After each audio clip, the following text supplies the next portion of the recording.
Olá, gente querida do coração verde e amarelo, sou Cleiton Basso, mais um Jornal Foco do Brasil, compromisso com a verdade, e queremos saber o seu lugar maravilhoso do Brasil ou do mundo, onde você assiste o Jornal Foco do Brasil. Participe do chat ao vivo, deixe o seu like, seu comentário e compartilhe, é muito importante. E vamos agora às notícias desta edição. Dória chama Bolsonaro de facínora. Huck convoca panelaço. Maia leva Baleia Rossi para encontro com João Dória em São Paulo. Partidos da esquerda vibram com situação caótica em Manaus. Marcelo Freixo, deputado federal do PSOL, chega a apostar impeachment ou morte. E Dória ataca Bolsonaro, Datena pega o celular ao vivo na Band, faz ligação às pressas para o presidente, que solta o verbo, solta o que estava preso na garganta. Os oportunistas da pandemia, unidos para fazer política e tentar derrubar o presidente da República, que se defende, lembrando, gente, da decisão que delegou ações de combate contra coronavírus para estados e municípios e as ações do governo federal em repasse de vários bilhões de reais para o setor da saúde, por exemplo, para o estado do Amazonas, para Manaus, citando ainda escândalos de corrupção e desvios que foram detectados no estado do Amazonas. A união de forças para tentar desestabilizar o governo Bolsonaro, gente. Você viu? Uma verdadeira orquestra, uma tentativa de movimentar as ruas. Esse é o objetivo claro, mais claro e transparente do que nunca. O próprio presidente da Ordem dos Advogados do Brasil, adversário do governo Bolsonaro, disse há poucos dias que faltam as ruas, as manifestações. Agora essa união, falando em panelaço, Huck falou em panelaço, Maia e Dória, encontro claro à luz do dia, unidos para tentar uma insurgência nas ruas contra Bolsonaro. Ruas que até o momento demonstram um alinhamento muito maior em apoio ao presidente do que contra o presidente. O visível oportunismo de certos políticos em um momento delicado da história mundial e do próprio Brasil, teve o presidente da Câmara dos Deputados, Rodrigo Maia, gente, dizendo, você viu, que será inevitável discutir um pedido de impeachment contra o presidente Jair Bolsonaro no futuro. E dizer isso em coletiva de imprensa, no Palácio dos Bandeirantes, ao lado do governador de São Paulo, João Dória, isso é grave. Sobretudo porque o discurso de Maia busca sintonia com os desafios da pandemia. Ou seja, um discurso de ataque sintonizado com os desafios da pandemia, para quê? Alcançar o resultado desejável.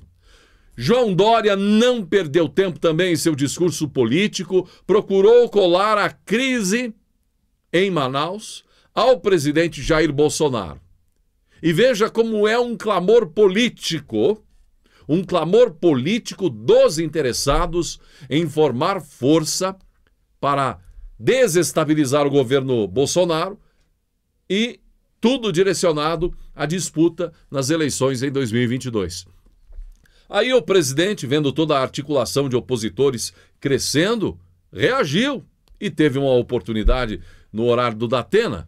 Reagiu após Dória usar a palavra facínora. Bolsonaro, então, soltou, de fato, tudo o que estava preso na garganta. Chamou Dória de moleque, né? Deixou claro que ele, associado a outros governadores, eles querem quebrar a economia do Brasil para botar na conta do presidente. Foi o que falou Bolsonaro.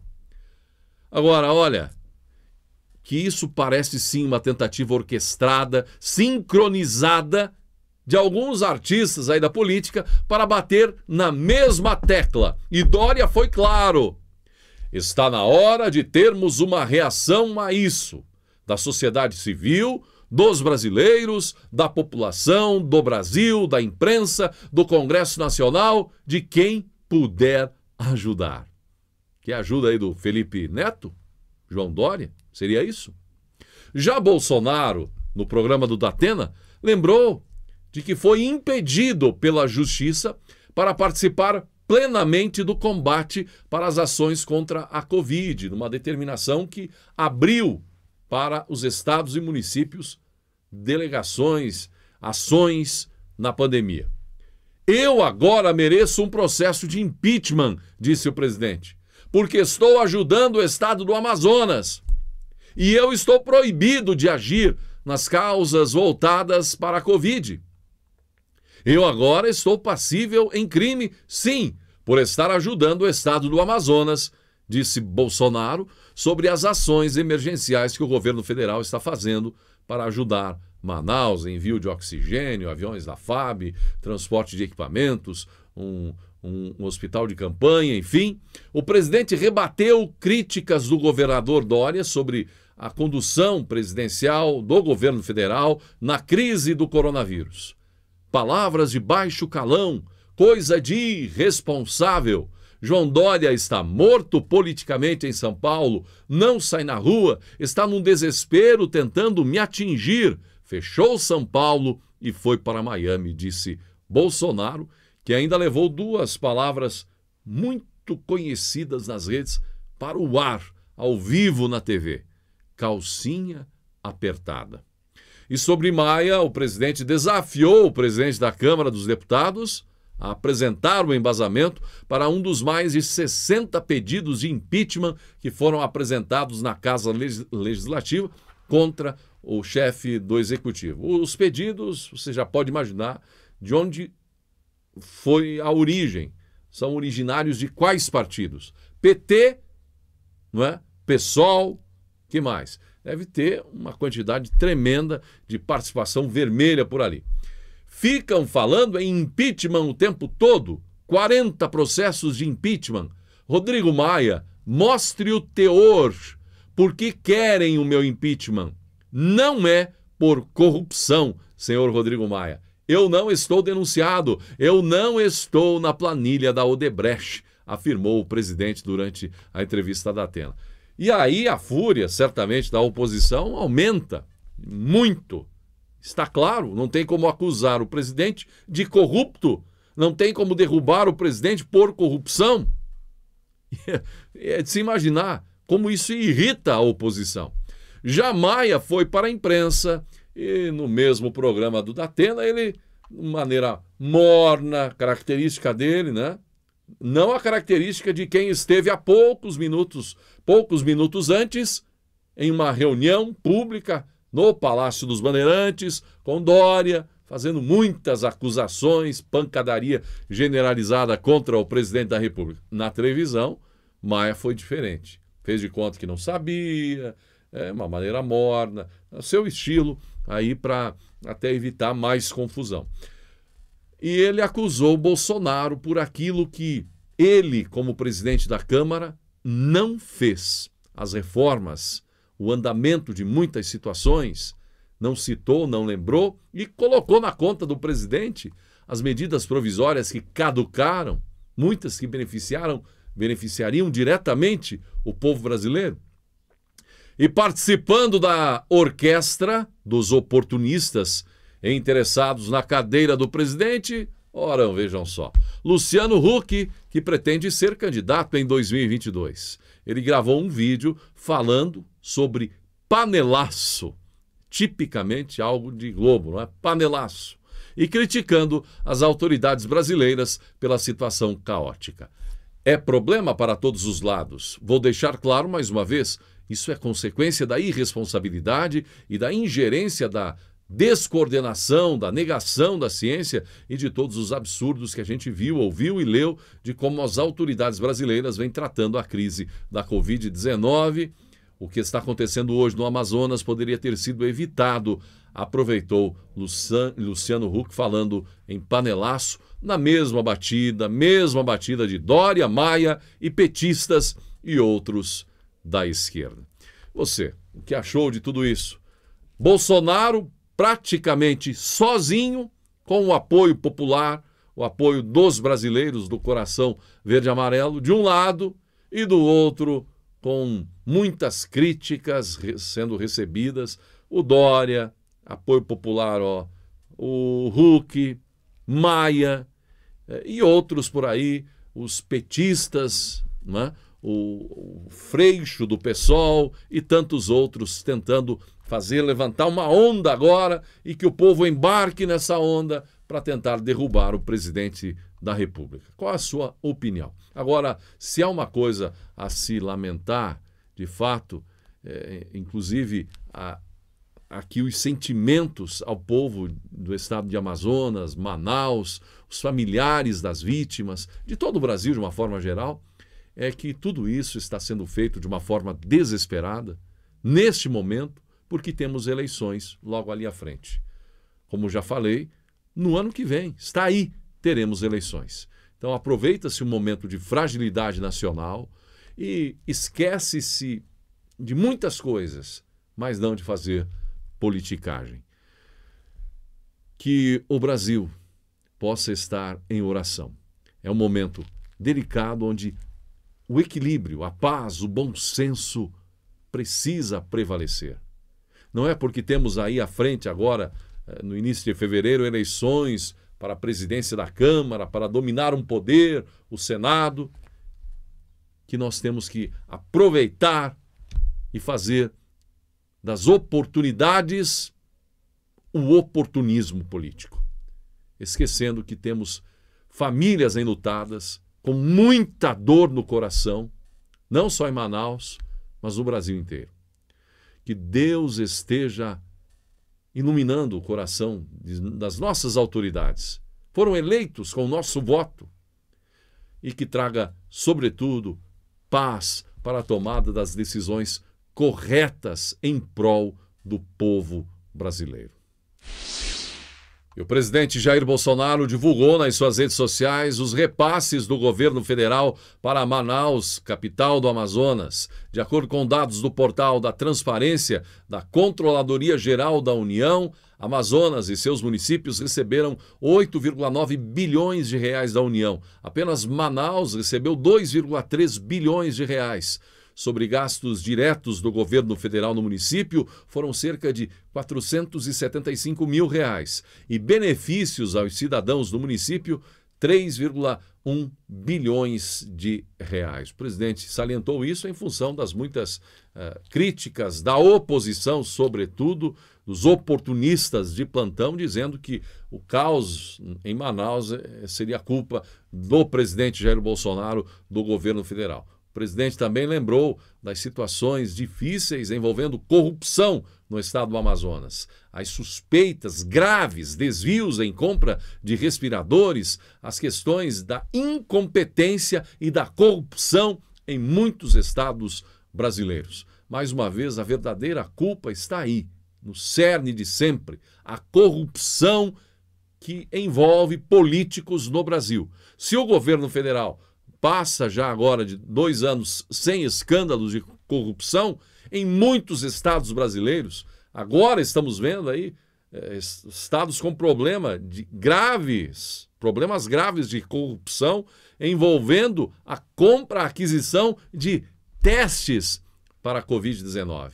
É uma lástima isso, é uma vergonha. E se agora Amazonas está em evidência, Manaus está em evidência, tivemos muitas notícias, manchetes agora, há pouco tempo, envolvendo também a questão de corrupção. Aliás, todo esse dinheiro que o governo federal enviou, e foi o que foi possível ser feito, afinal de contas, uma determinação da Justiça delegava a estados e municípios as ações para a questão da pandemia, o controle, enfim.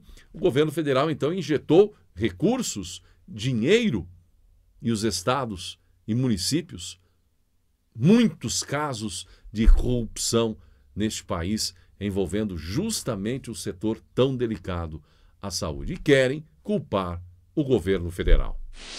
E agora mais informações sobre essa operação para prestar socorro ao Amazonas. O governo federal e as Forças Armadas montaram uma operação logística de emergência para garantir socorro ao Amazonas, que enfrenta escassez de oxigênio e insumos para o combate à Covid-19. Até domingo será montado um hospital de campanha em Manaus. Desde o dia 8 de janeiro, aviões KC-390 Millennium e C-130 Hércules da FAB estão decolando com cilindros de oxigênio, além de equipamentos e materiais para montar a estrutura que vai dar suporte ao estado no enfrentamento da doença. Em cerca de 10 dias, serão transportadas mais de 50 toneladas de equipamentos. Na bagagem, 27 barracas climatizadas, 20 climatizadores, 9 condicionadores de ar, 42 luminárias, 5 geradores, além de móveis e equipamentos hospitalares. Mais de 350 cilindros já estão em Manaus e até o final da missão serão 386 ao todo. Durante a live semanal, o presidente Jair Bolsonaro chamou a atenção para a situação caótica de Manaus e elogiou a atitude do ministro da Saúde, Eduardo Pazuello.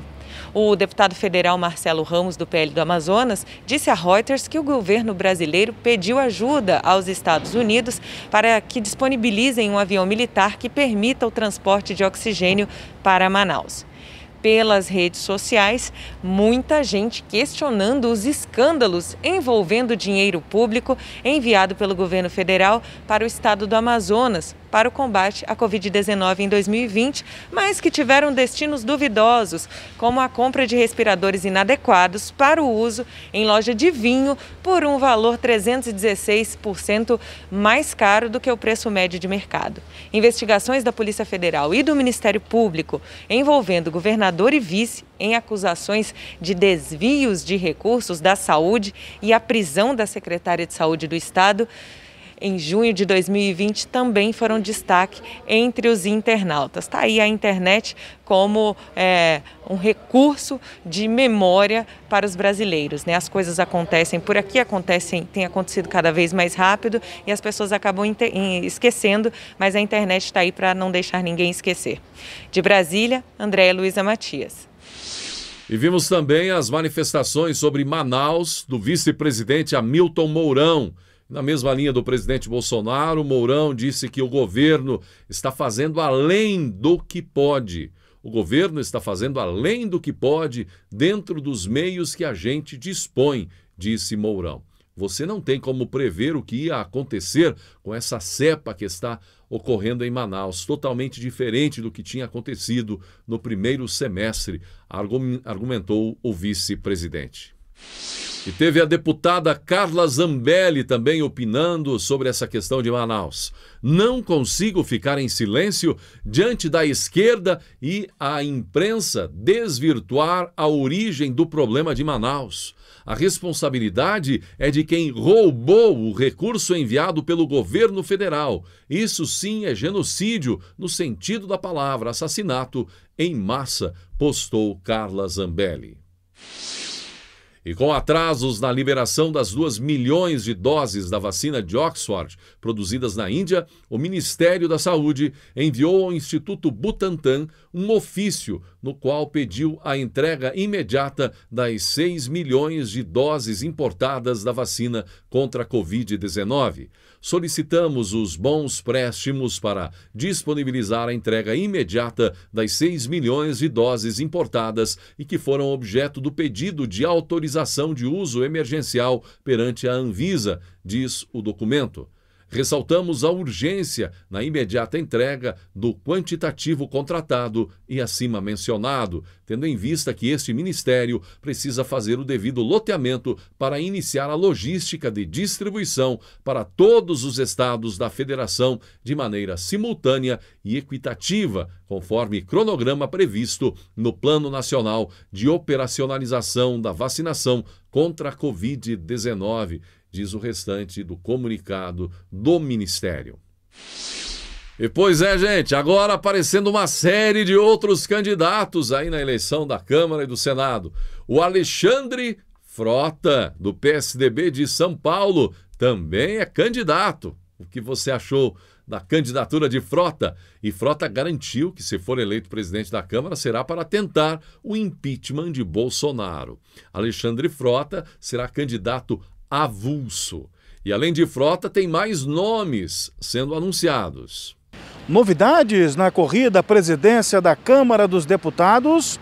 Sim, claro que temos. Surge mais um concorrente ao cargo. O deputado André Janones é o 4º deputado a lançar oficialmente a sua candidatura à presidência da Câmara. Além de Janones, Arthur Lira, do PP, Baleia Rossi, do MDB e o capitão Augusto, do PL, também concorrem às eleições marcadas para o próximo dia 2 de fevereiro. O parlamentar afirmou que, se eleito, sua primeira pauta será a prorrogação do auxílio emergencial.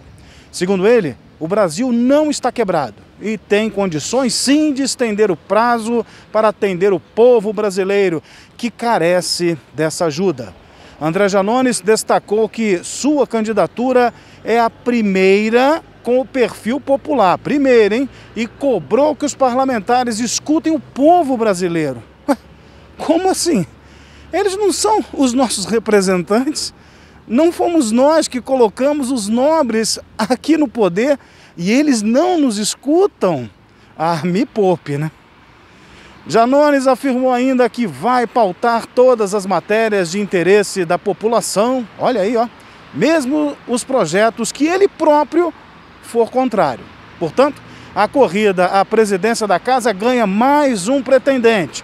Agora são 4. Arthur Lira, do PP de Alagoas, Baleia Rossi, do MDB de São Paulo, também de São Paulo, capitão Augusto, do PL, e André Janones, do Avante de Minas Gerais, o candidato do povo. Falei igual político agora, né? De Brasília, Fábio Santos. E aproveitando, falando ainda das eleições da Câmara e do Senado, a bancada evangélica anunciou na noite desta quinta-feira que vai apoiar a candidatura do deputado Arthur Lira na eleição para o comando da Câmara dos Deputados. A nota assinada pelo presidente da Frente Parlamentar Evangélica, Cezinha de Madureira, diz que a posição tem apoio da maioria absoluta dos parlamentares da frente, mas com raríssimas exceções. Sendo este o verdadeiro sentimento da maioria absoluta, suplicamos a Deus que dê sabedoria, graça diante de seus pares e direcionamento ao deputado federal Arthur Lira para que possa, vencendo a eleição, presidir a Câmara dos Deputados nos próximos 2 anos, conduzindo e pautando-se pelos princípios e valores da maioria cristã e conservadora da nação brasileira, diz a nota. Lira disputa a eleição com Baleia Rossi, candidato apoiado pelo atual presidente da Câmara, Rodrigo Maia. E juiz arquivou ações contra o uso de lives do presidente para pedir votos. O juiz Marco Antônio Martins Vargas, da primeira zona eleitoral de São Paulo, arquivou 2 ações recebidas durante as eleições municipais contra o uso das lives semanais do presidente Jair Bolsonaro, sem partido, como plataforma de campanha em favor de aliados políticos. Os processos eleitorais haviam sido abertos pelos então candidatos Orlando Silva, do PCdoB, e Joyce Hasselmann, do PSL, ambos na disputa pela Prefeitura de São Paulo, depois que Bolsonaro pediu votos para alguns candidatos. Na avaliação do juiz eleitoral, não houve abuso de poder ou irregularidades no episódio. Segundo o juiz, embora a lei proíba o uso de espaços e bens públicos em favor de candidatos ou partidos, o vídeo foi transmitido nos perfis pessoais do presidente e não nos canais oficiais do governo. Ele ainda considerou que a gravação foi feita fora do horário de expediente e que, como o Palácio da Alvorada também é residência oficial do presidente, o espaço não pode ser interpretado de forma ampliativa que impeça a liberdade de expressão do chefe do Poder Executivo.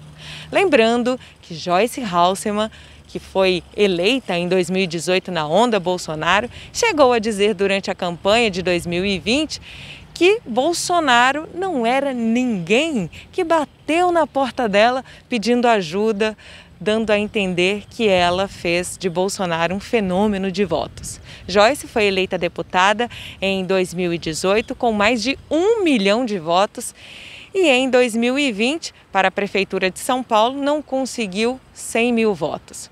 Nas redes sociais, muita gente considerou o resultado humilde de Joyce nas eleições de 2020 como uma resposta à verdadeira força política da deputada. De Brasília, Andréia Luiza Matias. E de novo, os Estados Unidos vão chamar a atenção do mundo com a posse de Biden. Trump poderia deixar Washington na manhã já de 20 de janeiro, gente, o dia da posse de Biden, ou ainda um dia antes, dia 19. Trump já anunciou que não deseja comparecer à posse de Biden. Depois da invasão do Capitólio, ocorrida no início deste mês, agora o temor de acontecer algo parecido durante a posse do presidente eleito Joe Biden. A ocorrência de algum protesto ou tentativa de ataque aos edifícios públicos dos Estados Unidos durante a posse de Joe Biden, aumentando as medidas preventivas de segurança agora que estão sendo tomadas. Forças federais, a Guarda Nacional, a Polícia de Washington começaram a levantar barreiras e a fechar o acesso a diversos prédios públicos e parques para evitar confrontos em protestos que, de acordo com relatórios dos serviços de inteligência, vão acontecer. Muitos lugares abertos estarão em cenas típicas de filmes fechados, com acesso permitido somente para a imprensa. Ao invés de festiva, a data parece que vai ser repleta de tensão, como poucas vezes na história dos Estados Unidos em eventos dessa natureza. O FBI alertou que protestos armados estavam sendo planejados em todas as 50 capitais dos estados, assim como em Washington, nos dias que antecedem a posse. Centro e bairros inteiros de Washington entrincheirados. A cidade de Washington está sob forte vigilância já por causa de ameaças de novas manifestações. 21 mil soldados da Guarda Nacional estarão em vigilância. Certamente, gente, para além de protestos pacíficos, terroristas e até mesmo elementos a favor da esquerda, da radicalidade da extrema esquerda, estarão agindo para mais uma vez culpar Trump. Então, realmente, esse dia 20 de janeiro será tenso nos Estados Unidos. Parlamentares se unem a especialistas e apontam a realidade e os desafios para a educação brasileira em 2021. Retorno às aulas, implantação de um modelo híbrido de ensino presencial e também virtual e a superação da desigualdade no ensino brasileiro aprofundada pela pandemia. Essas são algumas das prioridades para a educação no Brasil para 2021. A Coalizão Parlamentar para a Educação reuniu especialistas para a definição de ações prioritárias em 2021 quanto aos ensinos básico, superior, profissionalizante e inclusivo. No Congresso Nacional, uma das prioridades é a aprovação da proposta de Sistema Nacional de Educação. Em um plano local, a atual transição no comando das prefeituras, em meio à pandemia, piora esse cenário para a educação em 2021. Para o presidente da União Nacional dos Dirigentes Municipais de Educação, Luiz Miguel Garcia, o retorno mais rápido às aulas da educação básica passa sim pela inclusão dos professores nos grupos prioritários de vacinação contra a Covid-19. Entre as propostas legislativas, especialistas e deputados querem priorizar a regulamentação do Sistema Nacional de Educação, com normas para a cooperação entre União, estados e municípios em políticas, programas e ações educacionais. Também foi citada a proposta de autonomia financeira para as universidades federais. Relatora da coalizão parlamentar, a deputada Tabata Amaral, do PDT de São Paulo, cobra do Senado a aprovação definitiva do projeto 3477 de 2020, que garante 3,5 bilhões de reais para o acesso de estudantes da rede pública à internet banda larga. A coalizão parlamentar foi criada para manter, durante esse processo da pandemia, o trabalho de fiscalização da comissão externa lá da Câmara, que acompanha as ações do Ministério da Educação. Ela prepara uma carta a ser entregue a todos os 4 candidatos até aqui, na presidência da Câmara, a fim de cobrar prazos para a votação mais rápida de projetos de lei na área educacional. Era uma vez um rei rico e muito amado que costumava visitar os reinos vizinhos regularmente para manter boas relações com os outros monarcas. Durante as reuniões entre os reis, costumava-se trocar muitos presentes. E o rei gentil sempre chegava com as mãos cheias e retornava ao seu reino com mãos ainda mais cheias. Durante uma visita a um reino vizinho, o rei recebeu 2 lindos papagaios que vieram de florestas mágicas longínquas. Ou assim disseram a ele. Esses papagaios precisam de um ambiente natural para crescer e florescer, explicaram ao rei.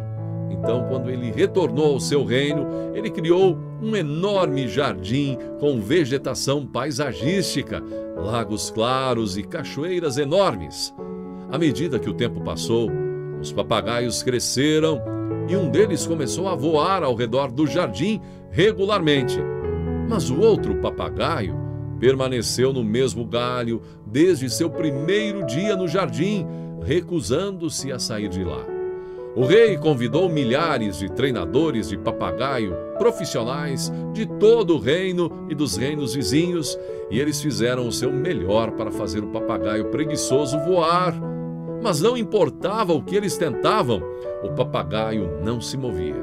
Os conselheiros do rei aconselharam-no a publicar um anúncio, prometendo 1000 moedas de ouro para quem conseguisse fazer voar o papagaio preguiçoso.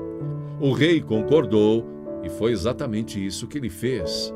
Na manhã seguinte, um agricultor simples chegou ao palácio do rei e afirmou que poderia fazer o papagaio deixar seu galho e voar.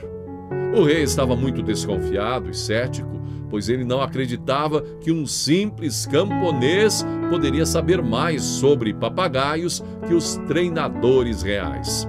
No entanto, naquele dia, enquanto o rei estava caminhando no jardim, viu 2 papagaios voarem pelo ar. Um deles era o papagaio preguiçoso, que antes não concordava em deixar seu galho. O rei convocou o camponês imediatamente e perguntou-lhe: como você fez meu papagaio preguiçoso deixar seu local de conforto e voar? O fazendeiro respondeu: foi muito fácil. Excelência, acabei de cortar o galho onde ele ficava. Esta parábola nos ensina que, assim como o papagaio, todos nós temos a capacidade de voar e alcançar novas alturas, mas é preciso coragem para lidar com coisas que não estamos familiarizados ou que nos assustam. Devemos libertar-nos de nossa zona de conforto, do nosso galho e explorar novas possibilidades para fazer uma vida melhor. Pense nisso. Gratidão pela sua atenção e até nossa próxima edição especial neste sábado à noite. E que Deus abençoe a você e a sua família.